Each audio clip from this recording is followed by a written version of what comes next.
Just finished watering most of my flowers, and I just wanted to give y'all a little tour on everything. This jasmine, you cannot, I know I've shown it to you, but you cannot imagine. Look at this, how beautiful, how green. And when you walk out here, it's just like you're walking in some place with just a natural fragrance. Look at that, how gorgeous. But John has been working on my flower pots, and I was just going to give you those two we haven't done anything with yet. But these are doing good. I was going to get out here while it was more shady this morning, and I didn't.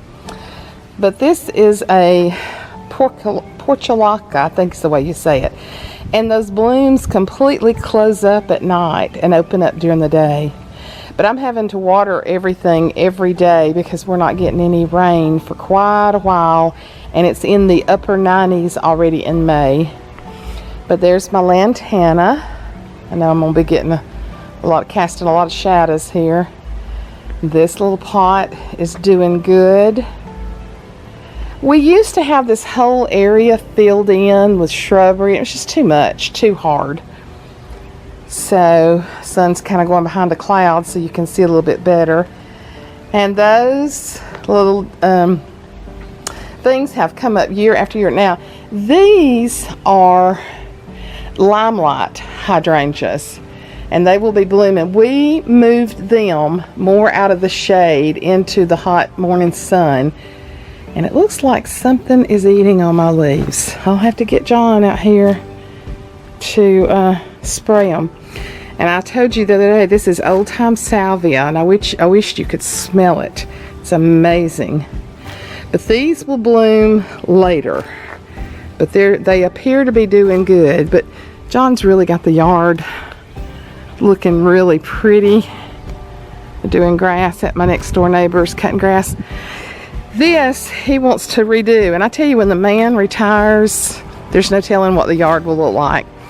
This is just all different kind of daylilies.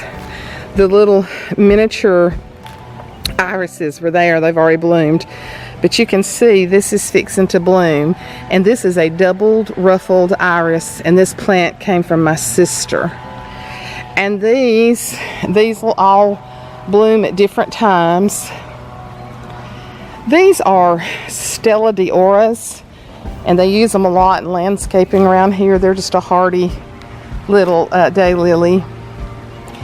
But now these are what we call ditch lilies. They're old-timey daylilies. And they just bloom and go everywhere. John hates them, but I love them because they are very intrusive once you plant them. But going down country roads, you can just see them everywhere. They're so hardy. And that's the reason people around here call them ditch lilies.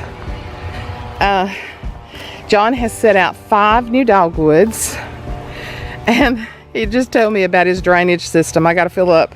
He has set these pots, these milk jugs beside them with a tiny little seep hole so that during this time when they're baby trees, it's draining some water into them. So, but these are the hydrangeas, and this dogwood is beautiful right here. These are the hydrangeas that were next to the house, and they were getting a lot of really hot sun, and they would wilt back pretty quick during the day. So we moved these over here. This hydrangea, you can see it's already starting to bloom. This is from a dear friend of mine that I lost to cancer several years ago. She gave me one of her hydrangeas, and actually there was 2 of them, so it's just now starting to bloom. See the beautiful blooms on there.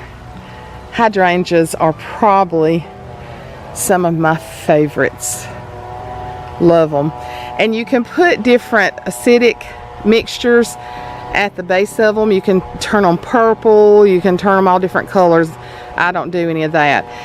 Now these I love, but you can tell by the stems on them, a good rain knocks them down. But this is called the Annabelle. Is that not gorgeous? Look at them.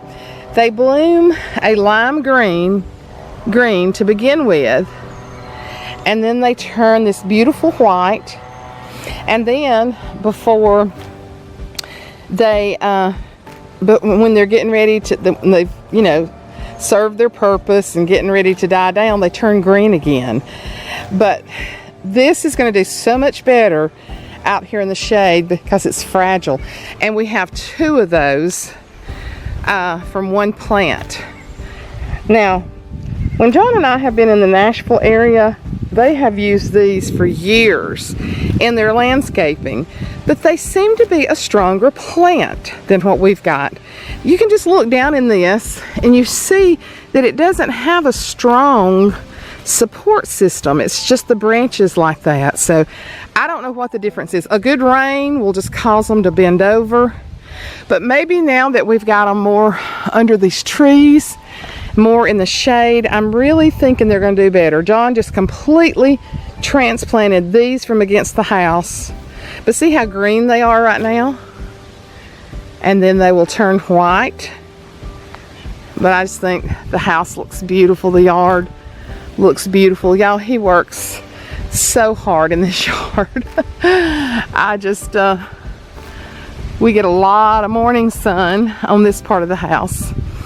Let's see, we bought some and I'm just telling you, this yard will be gorgeous when he retires. This is a lantana, which we'll probably transplant into the ground, but we just bought this hanging pot. That's what you saw on the ground back there a while ago, but this stuff comes back every year. It just spreads, but it's doing good as a hanging pot right now, so we're going to leave it hanging under the trees right now. But isn't that pretty? That's lantana. And then I bought my mother one of these, and hers is hanging more. It's a form of petunia, but I don't know exactly what the name of it is, but you don't have to deadhead them. But look how beautiful mine is. All of her blooms are going on hers. I'm thinking she's getting too much sun. I told her to take it down today because I noticed it yesterday when I went by there, and I told her to put it more in the shade because this little thing is doing awesome up under this tree. John just hung some little wire like thing up to hang them on, and I love them hanging under the trees like this. I just think they're beautiful, but that red's just showing out. Now this, we took the shrubbery down from there and we have not replaced it, and I need to put a couple of pots in there for the summer. But this right here is just so special to me. This is part of my grandmother's hydrangea that my Aunt Joyce started for me, and I want you to look. Now this is the salvia too, the wild salvia. I wish y'all could smell that. But I want you to look. I really need to dry me some of these hydrangeas because they sell them in the stores and they're so expensive. But this thing is gorgeous. I want you to look how big it is.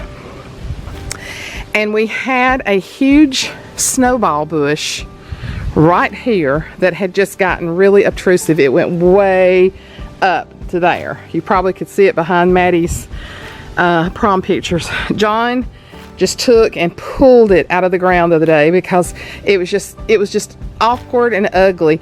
And I promise you, since he has done that, I believe this hydrangea has spread out to twice the size it was.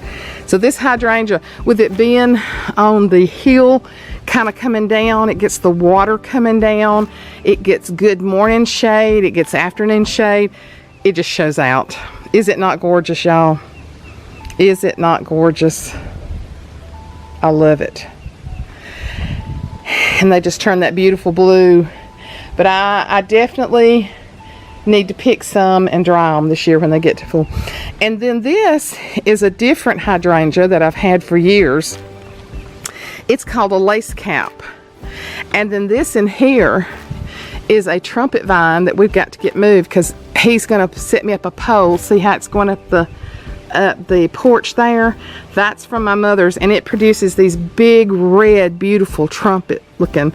But this is a lace cap hydrangea, and it just blooms right in the center of the leaves. And I know I've shown you this in the past, but you cut this back in the, actually we have some of this rooting for the people who actually let us have this.